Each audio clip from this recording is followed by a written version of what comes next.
berkat perjuangan ulama. Betul. Kita bisa sholat, siapa yang ngajarin kalau bukan ulama? Kalian tahu mana yang hak, mana yang batil dari mana kalau bukan dari ulama? Kalian bisa ngaji, yang ngajarin siapa? Ulama. Kalian tahu mana yang halal, mana yang haram, siapa? Ulama. Artinya jasa ulama besar apa tidak? Jasa ulama besar apa tidak? Jasa ulama bagus apa tidak? Ulama. Makanya orang yang berjasa kepada kita wajib untuk kita muliakan. Jangan menjadi manusia-manusia biadab yang kurang ajar, yang tidak tahu jasa baik ulama, saudara. Ini perlu saya sampaikan karena banyak orang-orang yang coba-coba untuk melecehkan ulama, saudara. Menghina ulama, saudara. Bahkan sampai memfitnah para ulama. Hati-hati. Kalau kalian benci dengan ulama, kalian tidak suka dengan ulama, artinya kalian tidak suka dengan Nabi, kalian benci sama Nabi. Kalau kalian benci sama Nabi, dari mana kalian berharap syafaat Nabi? Kalian meninggal dunia, yang memberi syafaat adalah baginda Nabi Muhammad. Tidak ada manusia di kolong bumi ini yang kelak akan membela kita kecuali Habibina Muhammad. Yang akan menyelamatkan kita cuma Nabi Muhammad. Bagaimana mungkin kalian akan ditolong dengan Nabi Muhammad? Bagaimana mungkin kalian akan dibantu dengan Nabi Muhammad kalau kalian di dunia kalian musuhi para ulama, saudara? Karena ulama adalah pewaris Nabi. Mereka melanjutkan perjuangan baginda Nabi kita Muhammad. Kita wajib memuliakan ulama, wajib mengagungkan ulama, wajib ihtiram, wajib ta'zim dengan para alimul ulama karena jasa mereka luar biasa, saudara. Ini yang saya katakan orang-orang yang ada di sekitar baginda Nabi kita Muhammad. Ulama waris Nabi. Ulama perjuangannya luar biasa. Yang mengenalkan kita kepada Allah adalah ulama. Kok sekarang banyak sekali orang-orang yang melecehkan ulama, ngebenci ulama? Ada apa? Kenapa? Apa yang dirugikan kalian dari ulama? Ulama yang istiqamah, ulama-ulama yang benar-benar ar-rasikhuna fil ilm, istiqamah di dalam menyampaikan ilmu yang benar. Apa salah ulama sehingga kalian benci dengan ulama, saudara? Hati-hati. Para ulama mengatakan kalau kalian di dalam hati kalian benci dengan ulama, ditakutkan mati dalam keadaan su'ul khatimah, saudara. Karena ulama ini pewaris Nabi. Ulama ini memperjuangkan ajaran daripada baginda Nabi Muhammad SAW, berjuang dari tahun ke tahun, dari abad ke abad, saudara. Bahkan negeri ini, negeri kita yang kita cintai, Indonesia, siapa yang berjuang memerdekakan negeri ini, saudara, kalau bukan ulama? Siapa yang membela ini negeri, saudara, kalau bukan ulama? Siapa yang bukan jasa yang terbesar untuk negeri ini kecuali ulama, saudara? Jasa ulama luar biasa. Yang mengusir para penjajah ini negeri adalah santri-santri, saudara, yang langsung diajarkan oleh para alim ulama. Kalau zaman dulu belum ada itu yang namanya polisi, belum ada itu yang namanya TNI, belum ada. Yang ada itu santri-santri, para ulama-ulama, para ajengan-ajengan yang berjuang untuk menegakkan syariat Allah, saudara. Masya Allah. Itu Belanda berada di Indonesia 350 tahun. Kalau kita lihat pesantren-pesantren di Jawa Timur, di Jawa Tengah, ada yang 300 tahun, ada yang 200 tahun. Itu masih belum ada yang namanya TNI, polisi, belum ada semuanya itu, Pak. Belum ada. Yang berjuang di ini negeri adalah ulama. Mari kita lihat, saudara, kita buktikan. Saya tidak akan berbicara yang ngaco, yang bukan-bukan, yang tidak punya data, saudara. Mari kita lihat para wali songo. Para wali songo, siapa mereka? Para ulama yang berjuang ini negeri, saudara. Sebelum masa penjajahan mereka sudah masuk ke ini negeri, saudara. Untuk apa? Mereka datang ke negeri berdagang dan berdakwah, saudara. Untuk apa? Untuk mengenalkan rakyat Indonesia dengan Allah, untuk mengembalikan rakyat Indonesia asal agak kenal dengan Allah. Mereka-mereka yang tersesat, mereka-mereka yang tidak paham tentang agama, mereka turun ke ini negeri, saudara. Untuk apa? Untuk mengajak mereka daripada bangsa Indonesia supaya kenal kepada Allah, kembali kepada Allah, diajari mereka sholat, diajari mereka ngaji, diajari mereka untuk kenal kepada Allah. Saya mau tanya, jasa ulama besar apa tidak? Besar apa tidak? Ini jasa ulama, saudara. Makanya jangan sampai kita terprovokasi sehingga kita memusuhi para ulama, benci sama ulama. Musuh ulama teh juri. Paham tuh? Musuh ulama teh juri. Jadi kalau ada orang benci sama ulama berarti juri. Kalau ada orang musuhin ulama berarti Jureng. ente yang ngomong bukan anda. Masa Allah giliran ngomong jurik teh paling cepat teh, benar kan? Nah, jadi orang yang benci sama ulama adalah jurik. Jaga daripada ulama-ulama ahli sunnah wal jamaah yang istiqamah, yang insya Allah yang Nabi katakan Allah almar'u ma'aman ahabba, seseorang itu nanti di akhirat akan kumpul bersama orang yang dia cintai. Kalau hari ini kalian cinta dengan ulama, kalau hari ini kalian cinta dengan para kiai, maka insya Allah nanti di akhirat kalian akan berkumpul bersama mereka. Amin Allahumma amin. Jadi itu yang pertama, ulama yang wajib untuk kita cintai, wajib untuk kita muliakan, wajib untuk kita jaga. Kemudian siapa orang yang ada di sekitar Nabi?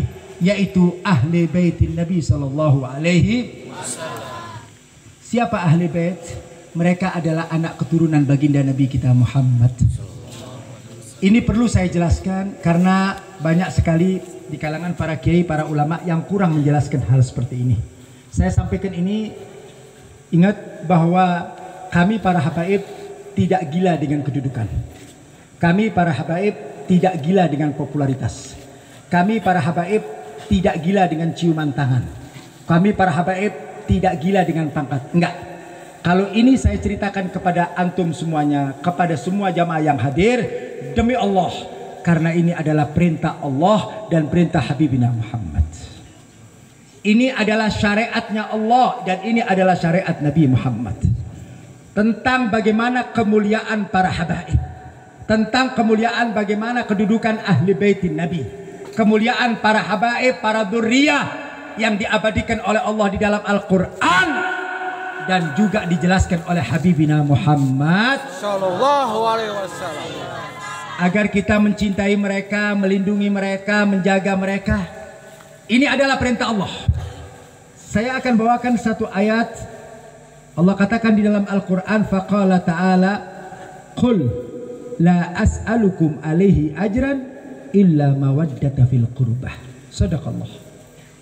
Ayat ini luar biasa ibadallah. Manakala Allah mengatakan kepada Habibina Muhammad sallallahu alaihi wasallam, apa kata Allah? Ya Muhammad, qul, katakan. Ya Muhammad, katakan kepada kau punya umat, la as'alukum alaihi ajrah, bahwasanya Nabi Muhammad tidak pernah minta upah. Kepada kita nggak minta upah. Saya mau tanya, jasa Nabi Muhammad besar apa tidak? Besar. Jasa Nabi Muhammad banyak apa tidak? Banyak. Luar biasa. Tapi Allah katakan, ya Muhammad, katakan kepada kau punya umat, jasamu, perjuanganmu, bahwa engkau tidak membutuhkan balasan. Kira-kira kalau kita ngebalas jasa Nabi Muhammad bisa apa tidak? Tidak. Bisa apa tidak? Tidak akan pernah bisa. Kita akan membalas jasa Nabi Muhammad, tidak akan pernah bisa, saudara. Jangankan membalas jasa Nabi Muhammad, kalian mensifati akhlak Nabi Muhammad pun kalian tidak akan bisa. Kalian tidak akan pernah mampu mensifati akhlak Nabi Muhammad, bercerita tentang Nabi Muhammad. Kalau ada di maulud, itu sebagian kecil daripada akhlak Nabi Muhammad. Kalian tidak akan pernah mampu untuk bercerita tentang sosok Nabi Muhammad. Bahkan Al-Habib Ali bin Muhammad Al-Habashi dalam mauludnya Simtud Durar, beliau mengatakan, wa ala tafannunin wasifina biwasfih yafna zamanu wa fihi ma lam yusafi. Demi Allah, kalau pakar-pakar Islam, para kiai, para ulama, para mufassirin akan menceritakan tentang sejarah Nabi, tidak akan pernah bisa sampai kiamat, saudara. Masya Allah, nggak akan pernah mampu bercerita tentang keindahan Nabi, nggak akan pernah bisa. Begitu juga ketika kita akan membalas kebaikan Nabi, tidak akan pernah bisa. Nabi berjuang untuk umatnya luar biasa, saudara. Perjuangan Nabi untuk umatnya luar biasa. Nabi berdoa untuk umatnya. Nabi sujud kepada Allah. Tiap malam Nabi sujud. Apa kata Nabi? Allahumma ighfir li ummati ma taqaddama min dhanbik wa ma ta'akhkhar. Subhanallah. Allahumma salli wa sallim wa barik. Ini perjuangan Habibina Muhammad. Dalam sujudnya mereka berdoa, Nabi berdoa, ya Allah, ampuni umat-umatku ya Allah dari dosa-dosa yang pernah dia lakukan maupun dosa yang akan datang. Hapuskan ya Allah. Perjuangan Nabi Muhammad, perjuangan Sayyidina Muhammad. Bahkan di dalam satu riwayat, ketika Nabi ditawarkan oleh Allah satu kemuliaan, ditawarkan oleh Allah satu pemberian yang agung, diabadikan di dalam Al-Quran. Apa kata Allah? Walau sawfa yu'tika rabbuka fatardah. Walau sawfa yu'tika rabbuka fatardah. Apa kata Allah? Ya Muhammad, engkau akan aku berikan satu pemberian, akan kasih hadiah. Nabi Muhammad mau dikasih hadiah sama Allah, dan Allah mengatakan hadiah ini akan menjadikan engkau ridho, hadiah ini akan menjadikan engkau senang, hadiah ini akan menjadikan engkau bahagia ya Muhammad. Apa jawab Nabi kita Muhammad sallallahu alaihi wasallam? Dikasih hadiah sama Allah, bukan manusia yang ngasih hadiah, Allah yang ngasih hadiah. Kalau Allah yang ngasih hadiah pasti paling baik, paling terbagus, termulia, ditawarkan ke Nabi Muhammad. Dan Allah katakan kamu pasti bahagia, kamu pasti senang, kamu pasti bahagia dengan hadiah ini. Apa jawab Nabi Muhammad SAW? Beliau mengatakan wallahi, wallahi, demi Allah, ya Allah, aku tidak akan pernah ridho dengan segala hadiah yang kau berikan kepadaku ya Allah. Tidak akan pernah bahagia dengan segala hadiah yang kau berikan kepadaku, kecuali satu yang aku minta ya Allah.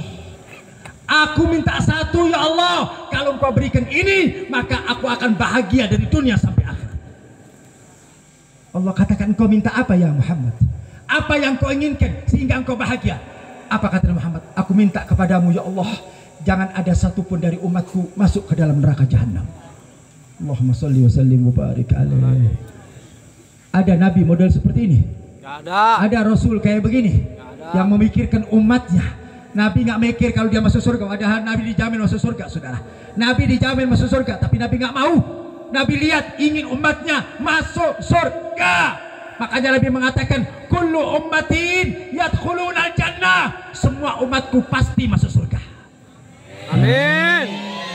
Ini Nabi yang mengatakan, illa man aba, kecuali orang yang tidak mau masuk surga. Ada orang yang tidak mau masuk surga? Ada kepingin masuk surga. Ini perjuangan baginda Nabi kita Muhammad.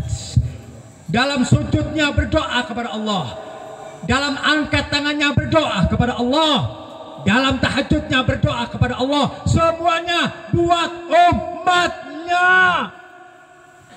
Yang dia pikirkan hanya umatnya, umatnya, umatnya.